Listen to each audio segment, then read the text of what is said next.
7 दिन में 7 करोड़ रुपए क्यों आए? मैं पहले दिन सुबह उठा 1 करोड़, अगले दिन सुबह उठा 2 करोड़ अकाउंट में, मेरे पर्सनल नहीं, अल्हम्दुलिल्लाह हमारे स्कूल के अकाउंट में। तीसरे दिन सुबह उठा 3 करोड़, चौथे दिन, 5वें दिन, छठे दिन, 7 दिन। तो मैं मुसलसल एक शुक्र के हाल में था, क्योंकि मुझे यकीन नहीं हो रहा था कि लोगों के 100 रुपए से हर दिन आपके अकाउंट में 1-1 करोड़ रुपए आ सकते हैं। मगर मैं खुद से ये पूछ रहा था कि या अल्लाह ये क्यों, या अल्लाह ये क्यों, या अल्लाह ये क्यों। और आखिर कई दिनों तक मुहासबा करने के बाद मैं इस कंक्लूजन पे आया कि ये 3 रीजंस ऐसे हैं जो मैं चाहता हूं कि आज आप ये 3 रीजंस लेकर घर वापस लौटे इंशाअल्लाह, जिसकी वजह से मैं ये कहता हूं कि 7 दिन में अल्लाह की इस कदर गैबी मदद आई, इस कदर गैबी मदद आई। वो 3 चीजें क्या है? फर्स्ट, कि हमारी नियत साफ हो, हमारी नियत सिर्फ और सिर्फ अल्लाह की रजा के लिए हो। यानी अगर अंग्रेजी में बोले, the intention should be in its purest form, and the purest form of intention is nothing but the fact that you do everything. आप सांस भी ले तो अल्लाह की रजा के लिए। यानी अगर आप यहां बैठे हैं तो आप अगर अभी ये नियत कर ले कि मैं यहां बैठा हूं सिर्फ और सिर्फ अल्लाह की रजा के लिए, तो अल्लाह की गैबी मदद आएगी इंशाअल्लाह। दूसरी बात कि आप मेहनत करें, आप मेहनत करें। कैसी मेहनत? सहाबा वाली मेहनत। कैसी मेहनत? कि फजर में उठे तो काम और काम और काम और काम और काम और काम, यानी इशा तक काम, फिर फजर में उठे और काम और काम और काम, और फिर इशा तक काम, और फिर सोए तो अगले दिन उठे। अगर आप हर दिन इस कदर मेहनत करेंगे, और मैं कहता हूं जिंदगी का उसूल ये होना चाहिए कि जमीन पे काम, और मेरे साथ आप दोहराएं, जमीन पे काम, ऐसे नहीं चलेगा, जोर से कहें, जमीन पे काम और कब्र में आराम इंशाअल्लाह। ये जमीन आराम के लिए नहीं है, हम आराम करेंगे इंशाअल्लाह, मगर आराम की जगह कब्र है इंशाअल्लाह। अगर हम इस कदर काम करेंगे और करेंगे और करेंगे तो अल्लाह की गैबी मदद आएगी इंशाअल्लाह। और तीसरी चीज, तीसरी और आखिरी चीज, नियत, मेहनत, और तीसरी और आखिरी चीज मैं कहता हूं वो है कुर्बानी। इसके बिना कोई भी काम, कोई भी इंसान, कोई भी इदारा, कोई भी मिशन, कोई भी कॉज बड़ा नहीं हो सकता। You can not reach the pinnacle of greatness अगर आप कुर्बानी देने के लिए तैयार नहीं हैं। और अल्लाह सुब्हानहू व तआला आपको जिंदगी में कई सारे मौके देंगे जहां आप कुर्बानी दे सकते हैं, और हम समझें कि आज इस वक्त में हम किस चीज की कुर्बानी दे सकते हैं, किन किन चीजों की कुर्बानी दे सकते हैं। तो आप माल की कुर्बानी, जान की कुर्बानी और ऐसे कई सारी चीजों की कुर्बानी दे सकते हैं। अगर हम देने के लिए तैयार हैं तो फिर हक है हमें कि अपने कौम के लिए अच्छे मुस्तकबिल का ख्वाब देखें। अगर कुर्बानी देने के लिए तैयार नहीं तो फिर वो ख्वाब देखने का भी हक हमें नहीं है। और आप इस बात को समझें कि आज हम कितने परेशान हैं इस पर। और ये आखिरी 2 बात इंशाल्लाह मैं मुकम्मल करता हूँ अपनी स्पीच को। मुझे अंदाज़ा है कि हमें बहुत ज़ोर भूख लगी है, और ये डाइन टू एडुकेट है, डाइन टू, तो डाइन भी इंपॉर्टेंट है और एजुकेशन भी इंपॉर्टेंट है इंशाल्लाह, दोनों साथ में करेंगे इंशाल्लाह। आखिरी 2 बात इंशाल्लाह आप सुनेंगे, या मैं जज़ाकल्लाह खैर कह के ख़त्म करूँ स्पीच को? चलिए माशाल्लाह, बहुत खूब, बहुत खूब, माशाल्लाह। आखिरी 2 बात, और गौर से सुने मेरी बात, कि आज हम कह रहे हैं कि मुसलमान मारे जा रहे हैं, मुसलमान परेशान हैं, मुसलमान बुरे हाल में हैं, मुसलमान ये, मुसलमान वो, मुसलमान ये। एक वाक़या आपको हज़रत उमर रज़ी अल्लाह तआला अन्हु की ज़िंदगी से बताता हूँ, जिस वाक़ये से हम खुद समझ जाएंगे कि आज हम इस बुरे हाल में क्यों हैं। साद बिन अबी वक़ास रज़ी अल्लाह तआला अन्हु जंग की मैदान में थे और पर्शिया कॉन्कर करने गए थे। कहाँ थे? जंग की मैदान में थे और पर्शिया कॉन्कर करने गए थे। और खलीफा कौन? उमर रज़ी अल्लाह तआला अन्हु। खलीफा अपने कमांडर इन चीफ को जंग की मैदान में ख़त भेजते हैं। ख़त में क्या लिखा होना चाहिए था? ये लिखा होना चाहिए था कि जंग में कौन से औजार इस्तेमाल करने हैं, कौन से वेपन इस्तेमाल करने हैं, जंग जीतना कैसे है, जंग लड़ना कैसे है, जीत गए तो क्या करना है, हार गए तो क्या करना है, ये लिखा होना चाहिए था खत में। मगर आप हैरान होंगे जानकर कि इनमें से कोई भी बात नहीं लिखी थी खत में, इनमें से कोई भी बात नहीं लिखी थी खत में।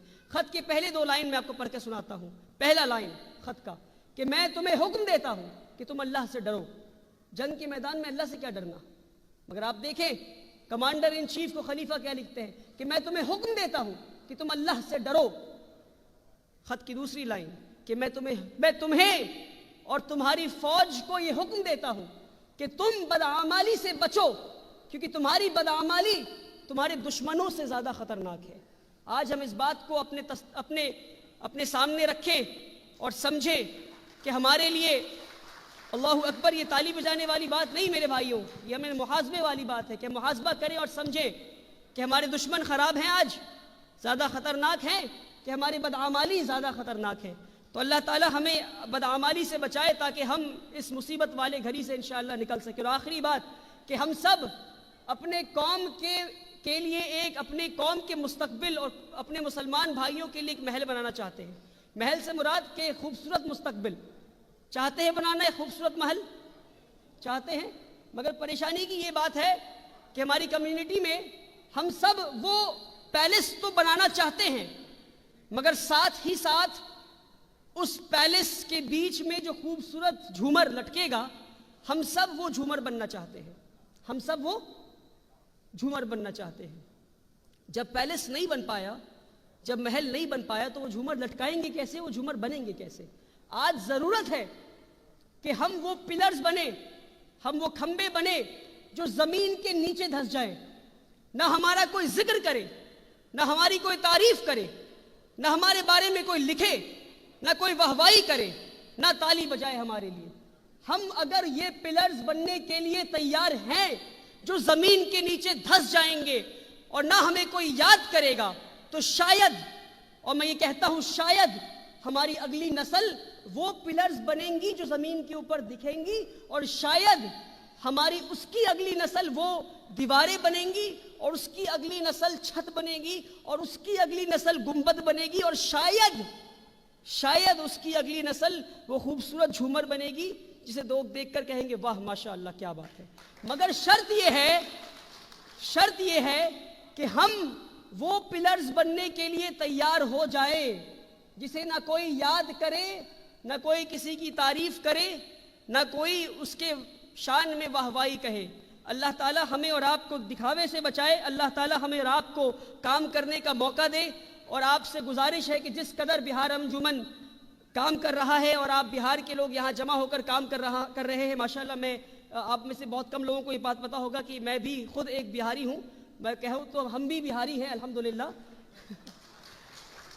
تو آپ سے امید ہے کہ آپ بہار انجمن کا بڑھ چڑھ کر سپورٹ کریں گے کہ جس طرح سے وہ ان کا جو ابھی ایک ریسنٹ پروجیکٹ ہے کہ ایک میٹرنٹی وارڈ بنائیں جہاں پہ آل ویمن، ایک نرسنگ ہوم ہو جہاں پہ ڈاکٹرز بھی ویمن ہوں، نرس بھی ویمن ہوں، عورتیں ہوں، سیکیورٹی گارڈ، ریسیپشنسٹ، اور ساری چیزیں عورتوں کے ہاتھ میں ہو نظام، اور ہماری ماں بہنیں وہاں جا کر احترام کے ساتھ اور آرام کے ساتھ اپنی سرجری کرا سکیں، اپنے ڈاکٹرز کو دکھا سکیں انشاءاللہ۔ تو آپ لوگ بڑھ چڑھ کر بہار انجمن کا ساتھ دیں، اور ڈاکٹر قدیر صاحب آلریڈی ساتھ دے رہے ہیں، اور ڈاکٹر قدیر صاحب ایک بہاری ہونے کے بنسبت آپ سے گزارش کروں گا کہ آپ اور بڑھ چڑھ کر ساتھ دیں انشاءاللہ۔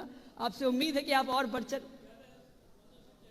زیادہ، یہ ہمارے شکیل بھائی کہہ رہے ہیں اور زیادہ اسپانسرشپ چاہیے ماشاءاللہ، بالکل امید ہے ڈاکٹر قدیر صاحب بڑھ چڑھ کر دیں گے انشاءاللہ۔ اللہ تعالیٰ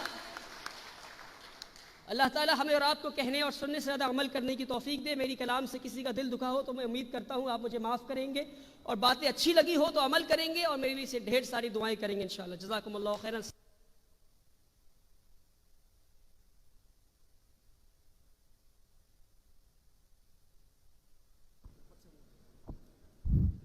اللہ کرے زور شباب اور زیادہ۔ آپ کو ولی رحمانی کی گفتگو سن کے خود اندازہ ہو گیا ہوگا کہ یہ نوجوان کس قدر اسپیشل ہے جو ہمارے درمیان ہے۔ اللہ تعالیٰ سے ہم دعا گو ہیں کہ اللہ تعالیٰ نے جو ان کو صلاحیتیں بخشی ہیں وہ ملک و قوم کی خدمت کر سکیں اور زیادہ کام آ سکیں۔ اب میں آخر میں خواہش کروں گا مولانا مطیع الرحمان صاحب کو، جو توحید ایجوکیشنل ٹرسٹ کشن گنج بہار کے